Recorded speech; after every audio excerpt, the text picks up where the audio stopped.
বিয়ের ৭ মাস কেটে গেছে, কিন্তু সেই স্বপ্নময় জীবনের জায়গায় এখন একাকিত্ব, নিঃসঙ্গতা আর একরাশ অজানা ভাবনার ছায়া এসে ঠেকেছে আমার শ্বশুরবাড়ির চারপাশ।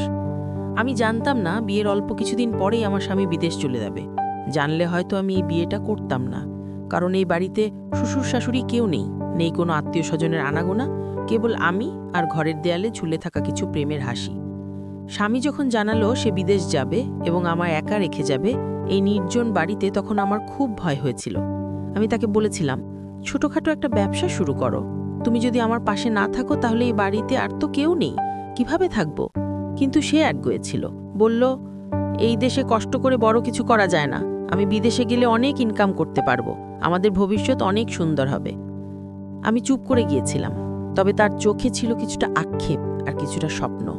সেই সময় সে আমাকে আশ্বস্ত করলো, তোমার চিন্তা করতে হবে না, রাসেল তো তোমার ছোট ভাই, সে আমাদের বাড়িতে এলে এই বাড়ির খেয়ালও তোমার দেখাশোনা করতে পারবে, তাকে এখানে রেখে দাও, তুমি ওকে একটা স্কুলে ভর্তি করিয়ে দিও, সে এখানে থেকে লেখাপড়া করবে আর তোমাকে দেখাশোনাও করতে পারবে। আমি প্রথমে দ্বিধায় পড়ে গিয়েছিলাম, রাসেল তো এখনো ছোট, ক্লাস 9-এ পড়ে, কিন্তু আমার মনের ভেতরে ভয় আর নিঃসঙ্গতার যে অন্ধকার, সেটা এতটাই ভারী ছিল যে শেষ পর্যন্ত আমি বাবাকে ফোন করে সব জানালাম। বললাম, বাবা, রাসেলকে কিছুদিনের জন্য আমার শ্বশুরবাড়িতে পাঠিয়ে দাও, আমার স্বামী বিদেশ যাচ্ছে, ও বিদেশ চলে গেলে বাজার সদা আর বাড়ির খেয়াল কে রাখবে? রাসেল থাকলে একটু সাহস পাবো। বাবা এক মুহূর্ত থেমে বলল, তুই তো জানিস রাসেল ছোট, তাও যদি তুই মনে করিস ওর থেকে তুই সাহস পাবি তাহলে ওকে পাঠিয়ে দিচ্ছি। তারপরেই ঠিক হয়ে গেল। আমার স্বামী যাবার 3 দিন আগে রাসেল আমাদের বাড়িতে চলে এলো। হালকা ব্যাগ, বই, খাতা আর চোখে কিছুটা কৌতূহল, কিছুটা দায়িত্ববোধ নিয়ে সে ঢুকলো বাড়িতে। আমাকে দেখে বলল, আপু, আমি আছি, তুমি কোনো চিন্তা করো না, দুলাভাই যাক, তুমি চিন্তা করো না, বাজার করার থেকে শুরু করে ঘরের সবকিছু আমি সামলাবো, তুমি শুধু আমাকে বল কি দরকার। আমি তার এই আত্মবিশ্বাস দেখে অবাক হয়ে গিয়েছিলাম আর একটু হাঁপ ছেড়ে বেজেছিলাম। তারপর 3 দিনের মধ্যেই আমার স্বামী বিদেশ চলে গেল। ভোরবেলা বাসস্ট্যান্ডে ওকে বিদায় দিয়ে এসে আমি আর রাসেল পাশাপাশি হাঁটছিলাম, যেন নতুন এক অধ্যায় শুরু হচ্ছে। প্রথম 2-3 দিন সবকিছু বেশ স্বাভাবিক লাগছিল। রাসেল নিয়ম করে স্কুলে যায়, এসে আমার জন্য কিছু বাজার করে আনে, ঘরের কাজেও সাহায্য করে। ওর মধ্যে একটা পরিণত ভাব আমি খেয়াল করছিলাম। যদিও সে ছোট, তবু যেন কথাবার্তা একটা নির্ভরতা ছিল। কিন্তু তারপর ধীরে ধীরে কিছু ছোটখাটো জিনিস খেয়াল করতে থাকলাম, যেগুলো শুরুতে গুরুত্ব দিইনি। যেমন ঘরের দরজাগুলো একটু খোলা থেকে যায়, আমার ব্যবহৃত জিনিস এক জায়গার জিনিস অন্য জায়গায় রাখা। রাত 2টা নাগাদ হঠাৎ ঘুম ভেঙে গেল আমার। ঘরের জানালার বাইরে কুকুরের ডাকে ঘুম ভেঙেছিল। তারপর একটা চাপা শব্দ পেলাম, রাসেলের ঘর থেকে যেন কারো কান্দার শব্দ। আমি দ্রুত উঠে গিয়ে ওর ঘরের দিকে গেলাম। দরজাটা আধা খোলা ছিল। আমি ভিতরে গিয়ে দেখলাম রাসেল বিছানায় বসে কাঁদছে। আমি বললাম, রাসেল, কি হয়েছে রে, দুঃস্বপ্ন দেখেছিস? রাসেল মাথা নিচু করে বলল, আমি ঠিক আছি আপু, একটু কষ্ট হচ্ছিল, নিজের ওপর খুব রাগ হচ্ছে। আমি ওর পাশে গিয়ে বসে বললাম, তুই একা কষ্ট পাবি না, আমি তোর বড় বোন, তোর কি হয়েছে আমাকে বল। রাসেল আমার দিকে তাকিয়ে হালকা হাসল, তবে সেই হাসিতে ব্যথা লুকিয়েছিল। সে বলল, আপুর মতো কেউ পৃথিবীতে নেই, যাকে সব বলা যায়, কিন্তু সব বলা যায় না বলেই সবচেয়ে কাছের মানুষটাকেই কষ্ট দিই। আমি চুপ করে ওর কথা শুনলাম। যাই হোক, তুই তো জানিস আমি তোকে কত ভালোবাসি। আমি জানি আপু, তুই আমার মায়ের মতো, তুই আমার ভাইয়ের মতো। রাসেল চোখ বন্ধ করল, বলল, এই কথাটাই সবচেয়ে বেশি শক্তি দেয়, আবার কষ্টও দেয়। আমি তখন বুঝে গিয়েছিলাম রাসেলের মনের ভেতরে এক ধরনের দোটানা চলছে। সময় হলে সে নিজেই বলবে, কিন্তু আপাতত ওকে সাহস আর আশ্বাস দিয়ে পাশে থাকতে হবে। নিজের রাসেলের কষ্টের গভীরতা বুঝতে পেরে আমি ওর পাশে বসে আর কিছু বললাম না। আমার বিশ্বাসও একদিন নিশ্চয়ই আমাকে সব বলবে, যখন নিজের সাহস জোগাতে পারবে। আপু, আসলে আমি তোমাকে যে কথাটি বলতে চেয়েছিলাম সেটি হলো, আমি বাড়িতে থেকে চলে যেতে চাইছিলাম না। আমি বাড়িতে থেকে চলে যাওয়ার অভিনয় করছিলাম। আমি তোমাকে পরীক্ষা করেছিলাম যে তুমি আমার বড় বোন, কতটা আমাকে খেয়াল রাখো। কিন্তু আপু, আমি একটা বিষয় বুঝতে পারলাম, আসলে আমি তোমাকে কোনো কথাই বলতে চাই না। এটা আসলে আমি এমনিই বলেছিলাম, দেখি তুমি কি করো। কিন্তু তুমি এটাই প্রমাণ করলে যে ভাই বোনের সম্পর্ক সারা জীবন যেন পবিত্র থাকে এবং এই সম্পর্ক যেন কোনোদিন শেষ না হয়ে যায়। আর তুমি এমনভাবে আমার দেখাশোনা করেছো, সেটা নিজের মায়ের মতো। আসলেই তুমি একজন সত্যিকারের বোন, যার কোনো তুলনা হয় না। পরদিন সকাল, সূর্যের নরম আলো ঘর ভর্তি করছিল। তুহিনা যে একটু হালকা লাগছিল, কিন্তু ওর চোখে সেই দৃষ্টির ছায়া মুছে যায়নি। ওর মধ্যে এখনো লুকানো সেই গল্প, সেই বেদনাই যেন ছিল। আমি ওকে খাওয়াতে নিয়ে আসলাম ওর প্রিয় প্যানকেক আর চায়ের কাপ হাতে দিয়েছিলাম। রাসেল ধীরে ধীরে খেতে লাগলো। এভাবেই আমাদের গল্প শেষ হলো এক ভাই বোনের অটুট বন্ধন, যেখানে ভালোবাসার বোঝাপড়াই ছিল সবচেয়ে বড় অস্ত্র। জীবনের যে কোনো ঝড়কে আমরা একসাথে মোকাবিলা করব, কারণ আমরা পরিবার। বন্ধুরা, আজকের গল্পটি এখানেই শেষ করলাম। যদি গল্পটি ভালো লাগে তাহলে অবশ্যই আমার চ্যানেলটিকে সাবস্ক্রাইব করে পাশে থাকবেন। ধন্যবাদ। তখনও বলল, তুমি দুলাভাইকে অনেক ভালোবাসো তাই না? প্রশ্নটা শুনে আমি একটু থমকে গেলাম। তারপর বললাম, হ্যাঁ, স্বামীকে তো ভালোবাসতেই হয়। রাসেল মাথা নিচু করে বলল, আমি জানি তুমি আমাকে সবসময় একজন আপনজনের মতোই দেখো, কিন্তু আমি একাই বাড়িতে থাকতে থাকতে অনেক বিষয় নিয়ে দ্বিধায় পড়ে গেছি, যেগুলো হয়তো ঠিক না, কিন্তু আমি চাইলেও ধারণা থেকে নিজেকে সরাতে পারছি না। আমি গম্ভীরভাবে বললাম, তুই এখনই নিজেকে সামলে নে। তুই তো আমার ছোট ভাইয়ের মতো, আমাদের সম্পর্ক পবিত্র, তুই তো আমাকে ভুলভাবে ভাবতে পারিস না। রাসেল মাথা নিচু করে চোখ মুছল, বলল, আমি চেষ্টা করছি নিজেকে সামলাতে। মাঝে মাঝে দুলাভাইয়ের ঘরটা দেখে খুব শূন্য লাগে। আমি ওর পাশে বসে বললাম, দেখ রাসেল, আমাদের সম্পর্ক যেন সবসময় বিশ্বাস আর সম্মানের থাকে, এটাই সবচেয়ে জরুরি। সেদিন রাতটা সে নিজের ঘরে একা কাটালো। পরদিন আমি দেখলাম সে খুব নীরব হয়ে গেছে, স্কুলে গেলেও চুপচাপ, আমার সাথেও কম কথা বলে। বুঝতে পারছিলাম ওর মধ্যে একটা মানসিক দ্বন্দ্ব চলছে, কিন্তু আমি বুঝতে পারছি না তার মানসিকতা কি। তবে একদিন হঠাৎ সে আমার সামনে একটা পুরনো চিঠি নিয়ে এলো। বলল, আপু, এই চিঠিটা আমি তোমার আলমারির নিচে পেয়েছি। আমি অবাক হয়ে চিঠিটা খুললাম। সেটা আমার শ্বশুরের লেখা, যেখানে লেখা ছিল, এই বাড়িতে একটি পুরনো অভিশাপ আছে যা প্রতি পুরুষ প্রজন্মে ফিরে আসে। এই ঘরের কেউ দীর্ঘদিন একা থাকতে পারে না, কিছু অদ্ভুত ঘটনা ঘটতে থাকে যা মানুষকে মানসিকভাবে দুর্বল করে ফেলে। আমি চিঠিটা পড়ে কেঁপে শুরু করলাম। রাসেল বলল, আপু, আমি হয়তো তাই আজকাল অস্বাভাবিকভাবে ভাবছি। এসব হয়তো আমার নিজের ইচ্ছা নয়, বরং এই পরিবেশের প্রভাব। তখন আমি ওকে বললাম, তুই দোয়া পড়বি, মন শক্ত রাখবি, আমি তোকে কখনো একা ছেড়ে দিতে পারি না। সেই মুহূর্তে ভাবলাম, রাসেলের কথার পেছনে হয়তো শুধু মানসিক দ্বন্দ্ব নয়, এই বাড়ির এক গভীর রহস্য জড়িত। সেদিন সন্ধেবেলায় স্কুল থেকে ফিরে রাসেল সরাসরি নিজের ঘরে চলে গেল। প্রতিদিন যেমন হাসি খুশি ছিল, স্কুলের গল্প শোনায় সেদিন তার কিছুই ছিল না। দরজা খোলা রেখেই সে বিছানায় শুয়ে পড়েছিল। আমি তখন রান্নাঘরে নাস্তা বানাচ্ছিলাম। হঠাৎ মনে হলো আজ যেন অদ্ভুত একটা নীরবতা পুরো বাড়ি জুড়ে কেমন যেন থমথমে। আমি ওর ঘরের দরজায় দাঁড়িয়ে বললাম, রাসেল, কিরে আজকে একটু চুপচাপ কেন? শরীর খারাপ লাগছে? রাসেল চোখ বন্ধ করে হালকা স্বরে বলল, হ্যাঁ আপু, শরীরটা খুব খারাপ লাগছে, বিশেষ করে মাথাটা ব্যথা করছে। আমি বললাম, চিন্তা করিস না, আমি তো আছি, একটু মাথায় মালিশ করে দিই, ওষুধ দিই, সব ঠিক হয়ে যাবে। ও কিছু বলেনি, চোখ বন্ধ রেখে কেমন যেন স্থির হয়ে রইল।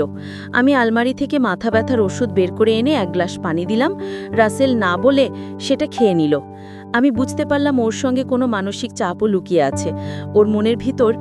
রাসেল বলল, আপু, জানো মাঝে মাঝে মনে হয় আমার মাথার ভেতর খুব ভারী হয়ে যায়, শুধু ব্যথা না, যেন কেউ ভিতর থেকে ডাকছে, অচেনা এক কণ্ঠস্বর। আমি অবাক হলাম, মানে তুই কাকে বলতে চাচ্ছিস? রাসেল চোখ খুলল না, বলল, বুঝাতে পারি না, আমি ঠিক জানিও না কে, তবে রাতে ঘুম ভেঙে দেখি দরজা খোলা থাকে, জানালা থেকে বাতাস ঢুকে, আর মনে হয় কেউ ঘরের বাইরে দাঁড়িয়ে আছে। আমি ভয় পেয়ে বললাম, তুই এসব কি বলছিস? রাসেল, কারো পায়ের শব্দ, ছায়া বা এমন কিছু কি তুই দেখেছিস? রাসেল চোখ খুলে বলল, না, আমি দেখিনি, কিন্তু মনে মনে ভাবি কেমন যেন একটা ছায়া অন্ধকারে দাঁড়িয়ে থেকে তাকিয়ে থাকে। এমনও হয় যেন কেউ আমার নাম ধরে ডাকছে, তখন ঘুম ভেঙে যায়। আমি চুপ করে গেলাম। এরকম কথা আগে সে কখনো বলেনি। মনে মনে ভাবলাম, হয়তো রাসেলের মাথায় কোনো ভয়ের ছাপ কাজ করছে, অথবা পড়ালেখার চাপ, বাড়ির নিঃসঙ্গ পরিবেশ, এসবই ও মানসিক অবস্থায় প্রভাব ফেলছে। তারপর আবার মনে পড়ে গেল, রাসেল তো বলেছিল কিছু একটা বলবে আমাকে, যেটা এখনো বলেনি। আমি জিজ্ঞেস করলাম, রাসেল শোন, তুই তো সেদিন বলেছিলি যে আমার সঙ্গে একটা কথা বলবি, যেটা খুব গুরুত্বপূর্ণ, আমি এখনো শুনিনি, তুই বলিসনি কেন? রাসেল চোখ সরিয়ে জানালার দিকে তাকালো, বলল, সময় হলে বলবো আপু, এখন বললে হয়তো তুমি বুঝবে না। আমি বললাম, তুই তো আমাকে কথা দিয়েছিলি রাগ করব না, তুই চাইলেই বলতে পারিস। রাসেল মাথা নিচু করে বলল, তোমার বিশ্বাস হারিয়ে ফেলতে চাই না আপু, সেই কারণেই বলিনি এখনো। আমি বুঝে গেলাম রাসেলের মনে কিছু চলছে, হয়তো নিজের ভাবনা, মানসিক দ্বন্দ্ব বা অতীতের কিছু ঘটনা যেটা সে বলতে চায় কিন্তু ভয় পাচ্ছে। আমি তখন আর জোর করলাম না, বললাম আচ্ছা সময় হলে বলিস, তবে নিজের মধ্যে পুষে রাখিস না, কষ্ট হয় তোর, সেটা আমিও বুঝি। রাসেল ধীরে ধীরে ঘুমিয়ে পড়ল। আমি ওর পাশে বসে চুপ করে ওর মুখের দিকে তাকিয়ে রইলাম। ছেলেটা বড়ই অদ্ভুত হয়ে যাচ্ছে, কিছু একটা লুকিয়ে রাখছে, অথচ সেটা তাকে কষ্ট দিচ্ছে, মানসিকভাবে ভেঙে দিচ্ছে। রাত বাড়ছিল, বাইরে হালকা বৃষ্টি শুরু হয়েছিল। আমি উঠে গিয়ে জানালাটা বন্ধ করলাম, তারপর ঘর থেকে বের হয়ে চলে আসলাম আমার ঘরে। একটুও এদিক ওদিক, কিংবা রাসেল মাঝে মাঝে আমার দিকে তাকিয়ে থাকে। আমি ভাবি ও তো ছোট ভাই, হয়তো কল্পনায় কিছু ভাবছে বা হয়তো কেবল চিন্তিত হয়ে আছে। কিন্তু আমার মনে এক অজানা অস্বস্তি বাসা বাঁধছিল, যা আমি ঠিক ধরতে পারছিলাম না। হয়তো নতুন নতুন বাড়িতে আসার জন্য। তবে একদিন এমন কিছু ঘটল যেটা আমাকে বাধ্য করল ভাবতে, রাসেলের এই বাড়িতে আসা কি শুধু আমার দেখাশোনা করার জন্য, নাকি এর আড়ালে লুকিয়ে আছে কোনো অদৃশ্য রহস্য? স্বামী যখন বিদেশ পাড়ি জমালো, তখন মনের ভেতরটা এক অদ্ভুত শূন্যতায় ডুবে গেল, যেমন কেউ হঠাৎ পায়ের নিচ থেকে মাটি সরিয়ে নেয়। বাড়ির প্রতিটি দেয়ালে, জানালায়, এমনকি রান্নাঘরের টিনের ছাদের শব্দেও নিঃসঙ্গতার ছায়া বসেছিল। কিন্তু রাসেল ছিল বলে সাহস পেয়েছিলাম, কারণ ও বলেছিল, আপু তুমি একা নাও এই বাড়িতে, আমি আছি, যতদিন দুলাগাই না আসে আমি এই বাড়িতেই থাকব। আমি ওর কথায় ভরসা পেয়েছিলাম, স্কুলে ভর্তি করিয়ে দিয়েছিলাম। ক্লাস 9-এ ওর নতুন যাত্রা শুরু হয়েছিল। দিনে স্কুল, বিকেলে বাজার, আর রাতে বই নিয়ে বসে পড়া, সবকিছু বেশ নিয়ম মাফিক চলছিল। কিন্তু কয়দিন না যেতেই একটা অদ্ভুত পরিবর্তন চোখে পড়ল। রাসেলের কথাবার্তা কেমন যেন গম্ভীর হয়ে গেল। ওর চোখে মুখে ছিল এক ধরনের অস্বস্তি, চিন্তার ছাপ। একদিন হঠাৎ সে বলল, আপু আমি তো আসলে শুধু দুলাভাই যাওয়ার সময় তোমাকে সাহস দিতে এসেছিলাম, যাতে তোমার কোনো চিন্তা না হয়। এখন তো উনি চলে গেছেন, আমি বাড়ি চলে যাই। আমি থমকে গিয়ে বললাম, তুই তো নিজেই বলেছিলি যতদিন দুলাভাই আসবে না ততদিন তুই থাকবি, এই বাড়ির খেয়াল রাখাবি। এখন হঠাৎ করে চলে যেতে চাস কেন? রাসেল একটু চুপ করে রইল, তারপর বলল, আপু সত্যি বলতে এই বাড়িটা আমার ভালো লাগছে না, কেমন যেন অস্বাভাবিক লাগে, একা একা মনে হয়, মাঝে মাঝে মনে হয় কেউ যেন তাকিয়ে আছে, বা ঘরের বাতাস ভারী হয়ে যায়। আমি ওর দিকে অবাক হয়ে তাকিয়েছিলাম। তুই কি ভয় পাচ্ছিস? রাসেল বলল, ভয় না, কিন্তু একটা অস্বস্তি হয়, যেন সবকিছু খুব নিঃশব্দ আর অচেনা হয়ে গেছে। তাছাড়া দুলাভাই তো নেই, তুমি একা আছো। আমি তাকে বললাম, দেখ রাসেল, আমি তো তোকে বলেছি তুই থাক, আর তুই থাকলে আমার ভালো হয়। তুই যদি এই বাড়িতে না থাকিস তাহলে এই বাড়ির দেখাশোনা কে রাখাবে? রাসেল খানিকক্ষণ চুপ থেকে বলল, আপু আমি থাকব, তবে আমার একটা কথা রাখতে হবে। আমি হেসে বললাম, বল কি চাই? ওর মুখটা হঠাৎ গম্ভীর হয়ে গেল। বলল, তুমি সেটা আমাকে কখনো দেবে না। আমি অবাক হয়ে বললাম, তুই চাইবি আর আমি না দেব, এটা কি হয়? সে বলল, তাহলে শোনো, আমি এখনই বলবো না, পরে বলবো। আমি হেসে বললাম, আচ্ছা পরে বলিস। এরপর কিছুদিন সবকিছু স্বাভাবিক মনে হচ্ছিল, কিন্তু আমি মনে মনে ভাবছিলাম রাসেল কিছু একটা মনে লুকিয়ে রেখেছে। মাঝে মাঝে রাতে আমি রান্নাঘরে পানি নিতে যাই, দেখি সে জেগে বসে আছে। আবার কখনো দেখি জানালার পাশে দাঁড়িয়ে বাইরে তাকিয়ে আছে, যদিও বাইরে তেমন কিছুই নেই। একদিন আমি জানতে চাইলাম, তুই রাতে এত জাগিস কেন? রাসেল একটু চমকে গিয়ে বলল, ঘুম আসছিল না আপু। আমি আর কিছু বলিনি, কিন্তু এরপর একটা দিন এলো যেদিন ও আমার মুখোমুখি হয়ে বসল এবং বলল, আপু তুমি বলেছিলে আমার কথা রাখবে, তাই না? আমি বললাম, হ্যাঁ বল। ও বলল, তুমি আগে কথা দাও, রাগ করবে না। আমি একটু অবাক হলেও বললাম, আচ্ছা রাগ করব না। আমার শ্বশুর আমাকে প্রতি রাতেই বাধ্য করত। আমি শ্বশুরকে কোনো কিছুই বলতে পারতাম না। এক পর্যায়ে আমি শ্বশুরের কাছে জিম্মি হয়ে গেলাম। শ্বশুর আমাকে যেভাবে চাইতো, যখন চাইতো, আমি যেন শ্বশুরকে দেওয়ার জন্য প্রস্তুত ছিলাম। বন্ধুরা, আমাকে বিয়ে করে যে এই বাড়িতে নিয়ে এসেছে সে শহরে ব্যবসা করে, কিন্তু আমার জামাই ৬ মাস ৩ মাস পর পর একবার সে বাড়িতে আসে। কিন্তু বাড়িতে আসলেও সে মাত্র ৩ দিন ১ সপ্তাহ থেকে আবার চলে যেত। কিন্তু বন্ধুরা, আমার বাড়িতে থাকতো আমার শ্বশুর।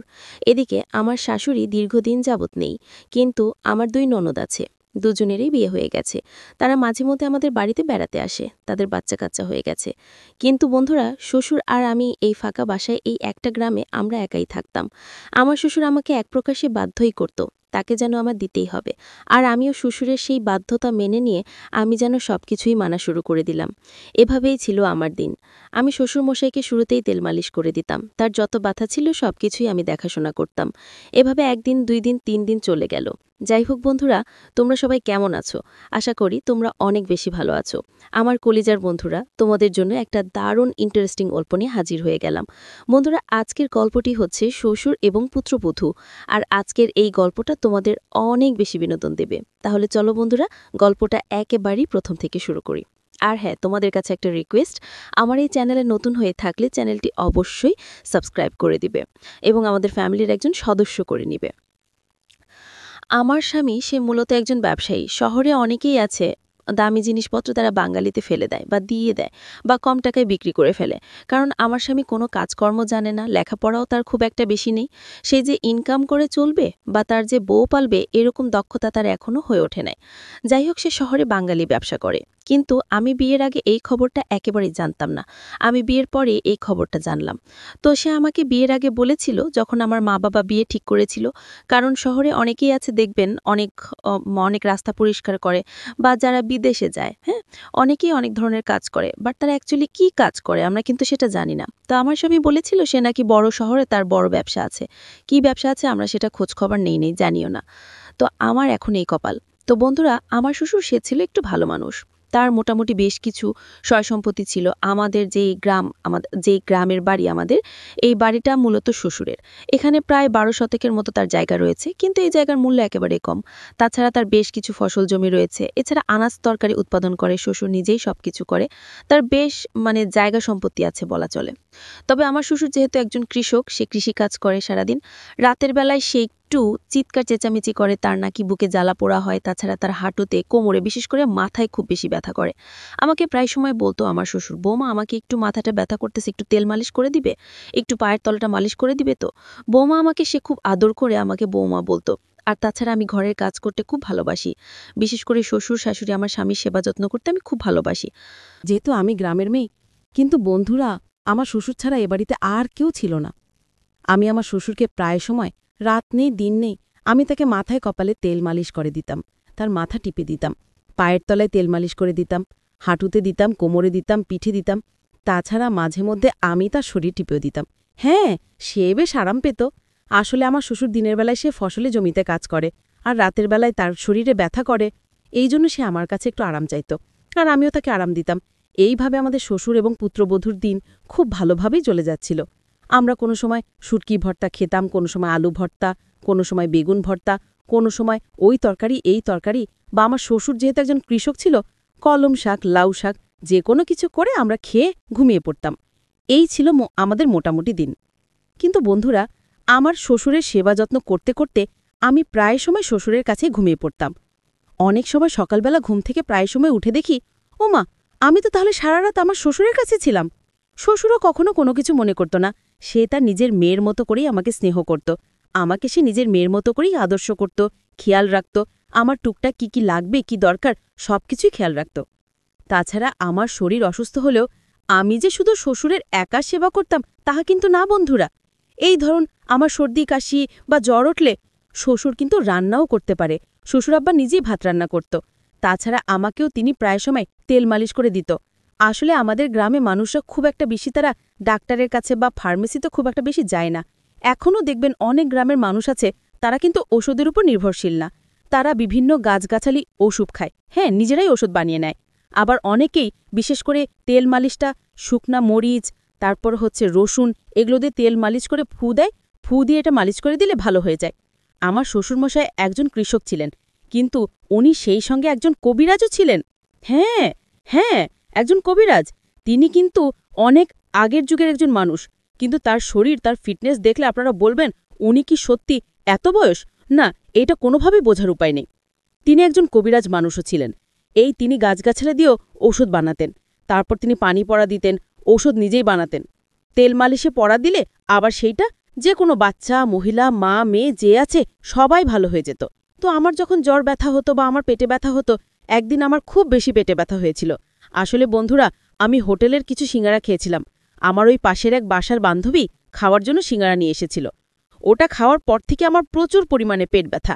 আর তাছাড়া তখন খুব রাত হয়ে গেছিল, প্রায় রাত 11টা বাজে। এত রাতে এখন তো আর ফার্মেসি খোলা থাকবে না। তাছাড়া ডাক্তারের কাছে যেতে হলে অনেক দূর যেতে হয়। আমাদের গ্রামটা ছিল একেবারে নদীর চরের সঙ্গে।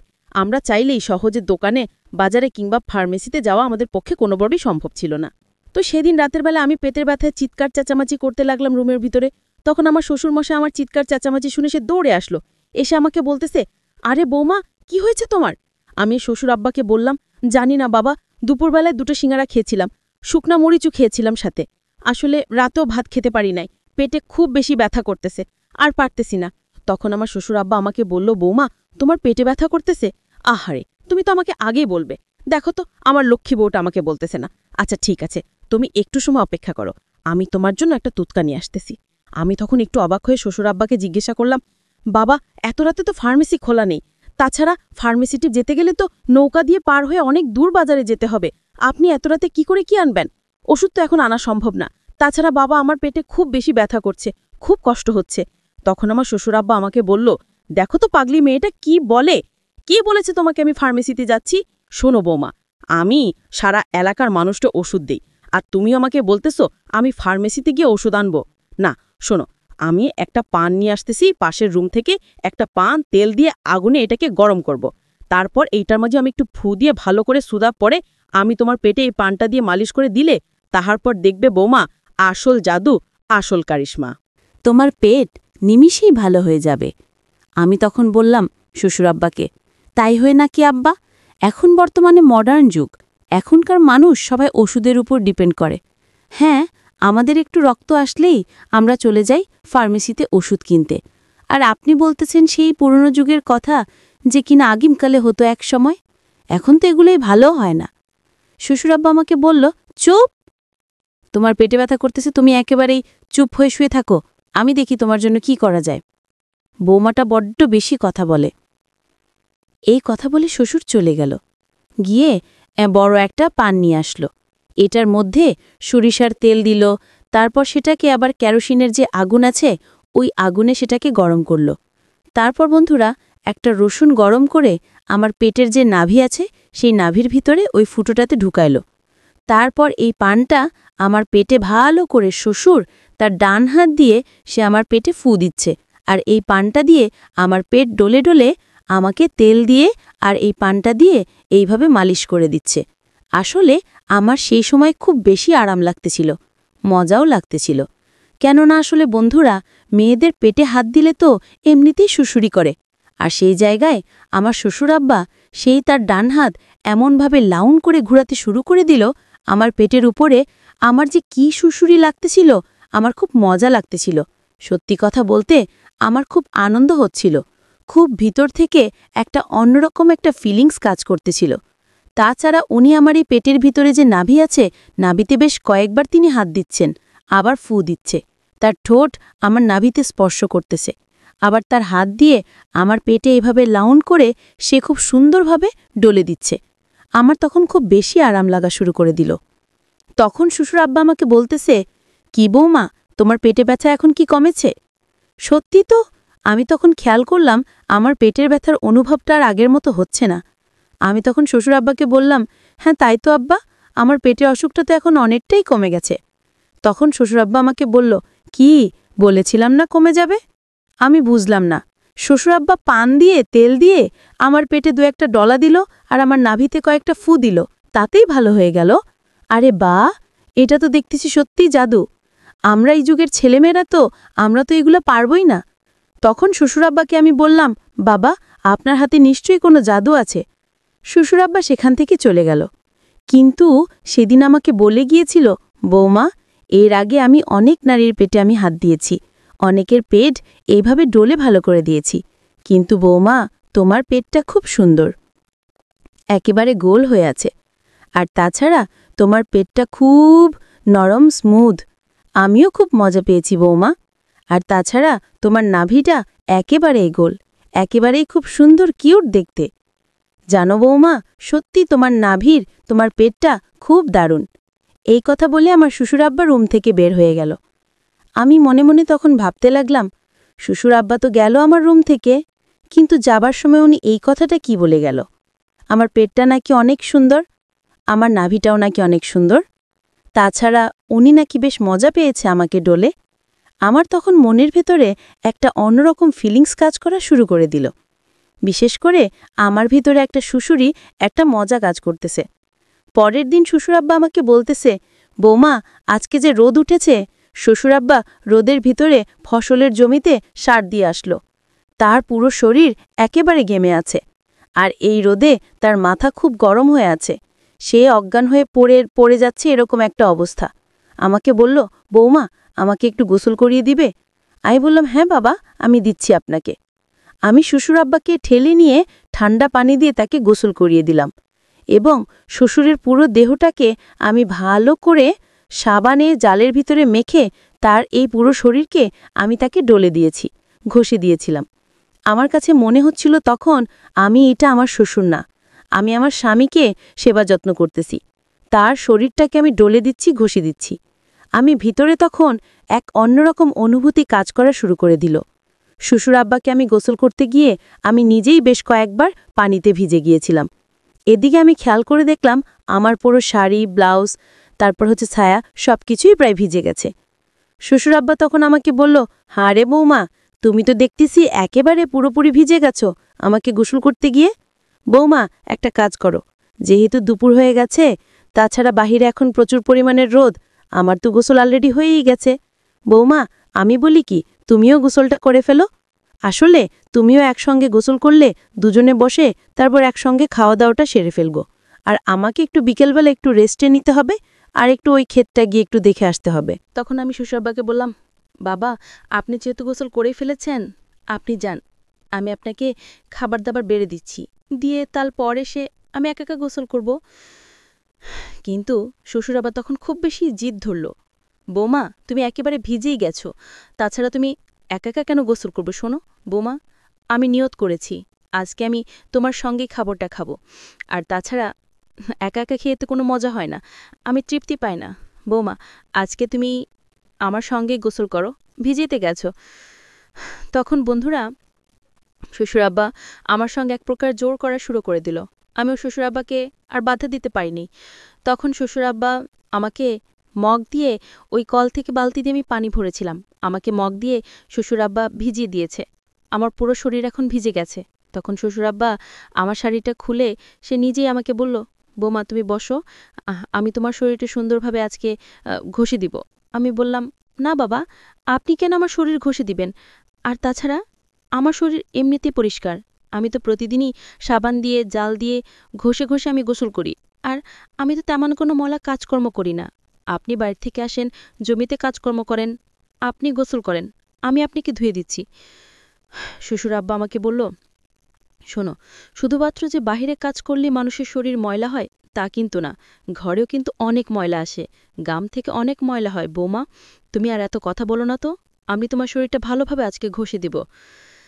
তারপর বন্ধুরা, শ্বশুর একটা জালের মাঝে সে লাক্স সাবানটা একটু লাগালো, লাগিয়ে তারপর আমার পিঠে এবং আমার মুখে ভালোভাবে সাবান দিয়ে সে ডলে ডলে ঘষে দিয়েছে। তারপর আমার 2 হাত ভালোভাবে ডলে একদম পরিষ্কার করে দিয়েছে। আমার পিঠে খুব ভালোভাবে সে মর্দন করেছে, ঘষা মজ্জা করেছে, এবং আমার বুক নিজের হাত দিয়ে সে আমার পুরো শরীর একেবারে পরিষ্কার করে আমাকে সাবান দিয়ে গোসল করে দিয়েছে। আমার একটু লজ্জাই হচ্ছিল। সত্যিই হোক, আমি তো তার পুত্রবধূ, কিন্তু সে আমাকে তার নিজের মেয়ের মতো মনে করে। আমি বললাম, বাবা, আমি তো আপনার পুত্রবধূ, তাছাড়া আমি অনেক বড় একটা মেয়ে, আপনি আমাকে নিজের হাত দিয়ে গোসল করে দিবেন, এই বিষয়টা একেবারেই ভালো দেখায় না বাবা। কিন্তু শ্বশুর আব্বার মুখে মুখে তো আমি কোনো কিছু বলতেই পারলাম না। উল্টো শ্বশুর আমাকে বলতেছে, বৌমা, তুমি আমার মেয়ের মতো, আমি তোমাকে মেয়ের মতো ভাবি, ঠিক আছে? আর তাছাড়া বাবার কাছে মেয়ে কখনো বড় হয় না। হ্যাঁ, তুমি হতে পারো তুমি বড় হয়েছ, কিন্তু তুমি আমার কাছে এখনো ওরকম বড় হয়ে যাওনি। আমি শ্বশুর এই কথা শুনে আমি আর তাকে কোনো কিছু জবাব দিতে পারি নাই। তখন শ্বশুরাব্বা আমাকে গোসল করিয়ে ছাড়ল। আর তাছাড়া গোসল করতে গেলে কত জায়গায় কত কিছু করতে হয়েছে সেইটা আর নাই বলি। আমি দেখলাম শ্বশুরাব্বাকে একটু উত্তেজনা হয়ে গেল। তারপর আমি গোসল শেষ করে ডাইনিং রুমে গেলাম। সেখানে আমি খাবার বাড়লাম। শ্বশুরাব্বা এবং আমি দুজনে আলুর ভর্তা আর ডাল আর কিছু শাকসবজি রান্না করেছিলাম। সেগুলো দিয়ে একেবারে পেট ভরে খাবার খেয়েছি। রাতে শ্বশুরাব্বা আমাকে বলতেছিল, বৌমা, আজকে আমার শরীরটা একটু মালিশ করে দিতে পারবে? আমি বললাম, বাবা, আজকে কি আপনার শরীরটা ব্যথা করতেছে? বলো, না, ব্যথা করতেছে না, কিন্তু আমার ঘুম আসতেছে না মা। আর তাছাড়া ঘুম না আসলে না আমার একদমই ভালো লাগে না। তারপর শ্বশুর আব্বার কপালে, তার পায়ে এবং তার তার সারা শরীরে দিয়ে দিলাম। সেদিন রাত বাজে প্রায় 11টা। আমি তার লুঙ্গিটা একটু উপরের দিকে উঠিয়ে আমি পায়ের গড়া থেকে একেবারে হাঁটু পর্যন্ত তাকে মালিশ করে দিলাম। সে বেশ আরাম পাচ্ছিল। এভাবে প্রায় রাত 12টা থেকে 2টা পর্যন্ত তেল লাগাইলাম। হঠাৎ করে সে আমাকে জড়িয়ে ধরল। তখন আমাকে এসে জড়িয়ে ধরতে আমি বললাম, বাবা, একে আপনি কি করতেছেন? তখন সে আমাকে বলতেছে, আরে বৌমা, আমি তো তোমার শাশুড়িকে মনে করে জড়িয়ে ধরে ফেলেছি। বৌমা, তোমাকে একটা রিকোয়েস্ট করব? আমি তখন শ্বশুর আব্বাকে বললাম, কি বাবা, আপনি তো কখনো আমাকে এইভাবে বলেন না, কি বলবেন? শ্বশুর আব্বা তখন আমাকে বলতেছে, বৌমা, আজকে মনে হয় বৃষ্টি হবে, তাছাড়া আমার এখানে মেঘ পড়ে, আমি তো রাতে উঠতে পারি না। বৌমা, তুমি কি আজকে আমার এখানে থাকবে? আমি বললাম, বাবা, আপনার কাছে আমি কি করে থাকি? শ্বশুর আব্বা তখন আমাকে বলতেছে, বৌমা, তুমি কি আমাকে বাবার মতো দেখো না, বাবার চোখে দেখো না? আমি বললাম, হ্যাঁ, আপনি আমার শ্বশুর হলে কি হবে, আমি তো আপনাকে বাবার চোখেই দেখি। তখন সে আমাকে বলতেছে, না বৌমা, তুমি মনে হয় আমাকে তোমার বাবার চোখে দেখো না, আমি তো তোমাকে নিজের মেয়ের মতোই দেখি। তখনও এই কথা বলার পর বাবা আমার মনে একটু অশান্তি সৃষ্টি করে দিল। তারপর আমি বাবার কাছে থাকতে বাধ্য হলাম। শ্বশুর আব্বা মাঝখানে একটা কোলবালিশ দিল, আর একপাশে আমি ঘুমিয়ে আছি, আর একপাশে হচ্ছে আমার শ্বশুর। বাট রাতের বেলা কোলবালিশটা সরিয়ে সেদিন শ্বশুর শাশুড়ির কথা মনে করে, আমার শাশুড়ির নাম ছিল মালতী দেবী, মালতী মালতী বলে চিৎকার করে শ্বশুর আমাকে জড়িয়ে ধরে এক প্রকার আমার সঙ্গে সেদিন যে ঘটনা ঘটালো বন্ধুরা সেই রাতে, কি বলবো আমি সেই রাতে আমি শ্বশুরকে বারবার বলতেছিলাম, বাবা, আমি আপনার মেয়ে বলতেছি, বাবা, আমি রুমা বলতেছি। বাবা আমার কোনো কথাই সেদিন শুনতেছিল না। শ্বশুর আব্বা সেদিন রাতেই শাশুড়ির কথা মনে করে আমাকে রাত 3বার সে দিয়েই ছাড়ল। কি বলবো, সকালবেলা ঘুম থেকে উঠে আমার শরীরটা বেশ পাতলা লাগতেছিল, কিন্তু আমি সেদিন ঘুম থেকে উঠি নাই। শ্বশুর ঘুম থেকে উঠে আমাকে বলতেছে, বৌমা, কি হয়েছিল রাতে? আমি বললাম, বাবা, আপনি আমাকে মেয়ে মেয়ে বলে আপনি গতকাল রাতে কি করেছেন আপনার একটাবার কি আপনার খেয়াল আছে? আমি কত করে আপনাকে বললাম, বাবা, আমি একটা উপযুক্ত মেয়ে, আমি একটা বড় মেয়ে, আমার এখন বয়স হয়েছে, আপনার পাশে এভাবে আমি শুতে পারি না বাবা। আপনি তো রাতে শাশুড়ির কথা মনে করে আমাকে তো রাতে যেই কাজ করলেন আপনি, এখন আমি কি করব বাবা বলেন তো? তাছাড়া গতকালকে আমরা কোনো প্রোডাকশনও ব্যবহার করি নাই। আপনি মুরব্বী মানুষ, কিন্তু আপনাকে দেখলে তো কোনোভাবেই মনে হয় না যে আপনি মুরব্বী। আপনার পাওয়ার তো আপনার ছেলের চাইতেও আরও বেশি। তখন আমার শ্বশুরাব্বা একটু লজ্জা পেয়ে সে আমাকে বলতেছে, বৌমা, যা হইছে হইছে, বাদ দাও। আর দেখো বৌমা, তোমার শাশুড়ি আজকে কতদিন নেই, এই বুড়ো মানুষটা এইভাবে একা একা আর কতদিন থাকবে রে মা? তুমি যদি তোমার শ্বশুরের একটু দুঃখ কষ্টটা যদি না বুঝো, তাহলে আর কে বুঝবে? শ্বশুর সেই সময় আমাকে একটু ইমোশনাল করে দিল। তখন আমার কাছে মনে হয়েছিল আমার স্বামী আমার সঙ্গে বাটপারি করেছে, চিটারি করেছে। বিয়ের আগে সে আমাকে বলেছিল সে নাকি শহরে ব্যবসা করে, আর এখন দেখি সে শহরে বাঙালি ব্যবসা করে। 6 মাস পর পর একবার আসে, এসে আমাকে খুব বেশি সুখ দিতে পারে না। এভাবেই চলছে আমার জীবন। না, শ্বশুরমশাইয়ের সঙ্গে গতকাল রাতে যেটা হলো, এটা আমি যেন কোনোভাবে ভুলতে পারতেছি না, আমার চোখের সামনে ভেসে উঠতেছে। পরের দিন রাতের বেলা শ্বশুর আব্বা খাওয়া দাওয়া করে সে ঘুমিয়ে পড়ল তার মতো করে। আমি আমার রুমেই ছিলাম, কিন্তু আমি রুমের ভিতরে অনেকটা ছটফট করতেছিলাম। একা একা কি করব, কোনো কিছুই যেন ভালো লাগতেছিল না। মনের ভিতরে বলা চলে একটা অশান্তি চলতেছে। কোনো কিছুই তখন আমার ভালো লাগা কাজ করতেছিল না, একটু অশান্তি ছিল। তো এইভাবে আমার আর হচ্ছিল না। এরপরে আমি ভাবলাম কি করব, একবার বাড়ি যাচ্ছি, একবার রুমের ভিতরে আসতেছি, কিন্তু কোনোভাবেই আমার ভালো লাগতেছিল না। আসলে গতকাল রাতে শ্বশুরমশাইয়ের সঙ্গে আমার ভুলক্রমে যে কাজটা হয়ে গেল, শ্বশুরাব্বা আমাকে শাশুড়ি মনে করে গতকাল রাতে আমার মনে যে একটা দাগ কেটে গেল, আমার বারবার শুধু ওই ঘটনা মনে পড়তেছে। আমি ওই ঘটনাটা কোনোভাবেই যেন ভুলতে পারতেছি না। আর ওই ঘটনা যখনই আমি মনে করি আমার ভেতরে একটা অশান্তি কাজ করে, আমার বুকের ভেতরে, মনের ভেতরে আগুন দাউ দাউ করে জ্বলে। কিন্তু এই মনের আগুন এখন কে নেভাবে? আমার এই শরীরের আগুন এখন কে নেভাবে? তখন আমি এক প্রকার বাধ্য হলাম যে শ্বশুর যেহেতু কালকে শাশুড়ির কথা মনে করে আমার দেহের ভেতরে সে আগুন জ্বালিয়েছে, আমার সে আগুন এখন একমাত্র নেভাতে পারে আমার সেই শ্বশুর মশাই, আমার সেই শ্বশুর আব্বা। তারপর বন্ধুরা, রাত 11টা বেজে 1টা বাজে। আমার ঘুম কোনোভাবেই চোখে আসতেছিল না। রাত 1টার দিকে আমি শ্বশুর আব্বার রুমে গেলাম। আসলে আমাদের ঘরের দরজা খোলাই থাকে, শুধুমাত্র বাহিরের যে মেইন গেট সেইটা বন্ধ থাকে। গিয়ে দেখলাম শ্বশুর আব্বা ঘুমিয়ে আছে। আমি শ্বশুর আব্বার পাশে ঘুমিয়ে তাকে জড়িয়ে ধরলাম। আমি তাকে জড়িয়ে ধরতেই সে আমাকে জড়িয়ে ধরে বলতেছে, মালতী তুমি এসেছো, আমার নাম রুমা। সে আমাকে মালতী বলতেছে, তার মানে আমি বুঝলাম যে আমার শ্বশুর আব্বার মনে শাশুড়ির কথা তার মনে হচ্ছে। তখন সে আমাকে শাশুড়ি মনে করে সেদিন রাতেও জড়িয়ে ধরে তার খুব কাছে আমাকে নিয়েছে। আমিও তার সেদিন কাছে গিয়েছে। সেদিন রাতে আমি তাকে বাধা দিতে গিয়েও আমি তাকে আর বাধা দিতে পারলাম না, কারণ সেদিন আমার মন চাচ্ছিল, সেদিন আমার শরীর চাচ্ছিল, সেদিন আমার দেহ বলতেছিল ইয়েস, আজকের এই দিনটার জন্য আমি অনেক দিন যাবৎ অপেক্ষা করে আছি। আমার স্বামী আমার দেহের আগুন সে কোনোভাবেই নেভাতে পারে না। 6 মাস পরে আসিয়ে এইভাবে চলে না আমার। সেদিন শ্বশুর আব্বার সঙ্গে আমি নিজের ইচ্ছাকৃতভাবেই তার সঙ্গে আমি রাত কাটিয়েছিলাম। সকালবেলা যখন ঘুম থেকে উঠল, আমার শ্বশুর আব্বা আমাকে হঠাৎ করে তার পাশে ঘুমন্ত অবস্থায় দেখে সে অনেকটাই চমকে উঠল। সে আমাকে বলতেছে, আরে রুমা তুমি আমার পাশে কখন এসে ঘুমালে? আর আজকেও দেখতেছি কাপড় চোপড় কোনো কিছুই ঠিক নেই। আমি তখন বললাম, বাবা আমার গভীর রাতে ঘুম আসতেছিল না, তখন আমি আপনার পাশে আসছিলাম। আপনি তো শাশুড়ির কথা মনে করে রাতে যেইভাবে আপনি গাড়ি চালালেন আমার উপর দিয়ে। শ্বশুর আব্বা তখন বলতেছিল, কি করব বৌমা বলো, তোমার শাশুড়িও অকালে আমাকে ছেড়ে চলে গেল। এইভাবে একটা মানুষ একা একা থাকতে পারে? প্রিয় বন্ধুরা, আজকের গল্প এখানেই শেষ। গল্পটি কেমন লাগছে অবশ্যই আমাদেরকে SMS করে বলবা।